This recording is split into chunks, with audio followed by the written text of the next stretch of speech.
For centuries, the Korean Peninsula has been marked by competing dynasties and a political tug-of-war. There were three rival kingdoms that came eventually to struggle for power over the whole peninsula. Eventually, Silla in the southeast conquered Baekje, and then Goguryeo, and Korea was unified in 660 AD. Korea had 1,300 years of unity.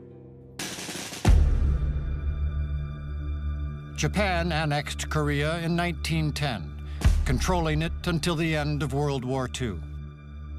The United States was not in a position to occupy all of Korea after the Japanese surrender. What the U.S. proposed was that there be a joint occupation, that the Soviets have the northern half to the 38th parallel, and the Americans the southern half. That's how Korean division came about. It wasn't supposed to be a permanent situation. And so you had a Republic of Korea, the South Korea declared in the south, DPRK, the Democratic People's Republic of Korea, declared in the north. Divided Korea that only became further cemented in June of 1950 when the North Koreans executed a surprise invasion of South Korea. With Chinese and Soviet support, North Korea invaded the South in 1950. The U.S. sent troops to defend its ally and to stop the advance of communism. We saw it as the first of a potential large set of dominoes that would fall in Asia. If we allowed one small country to fall in Asia, this would then lead to many countries falling in Asia, falling under the Iron Curtain, if you will.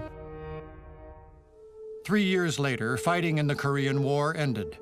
But with no peace treaty, North and South Korea are technically still at war. When the Korean War ended in 1953, peace treaty was never signed. There was only an armistice to temporarily freeze the war. More than 60 years later, the U.S. still has tens of thousands of troops based in South Korea. U.S. has a defense mutual treaty with South Korea that says if there's another aggression, they will come to each other's aid. Today, there's about 28,500 U.S. soldiers stationed in South Korea. The demilitarized zone, which is a 1 mile wide demilitarized area that sits along the entire width of the Korean Peninsula at the 38th parallel, is the most militarized border in the world today. It's one of the major flashpoints in the world for potential war to break out.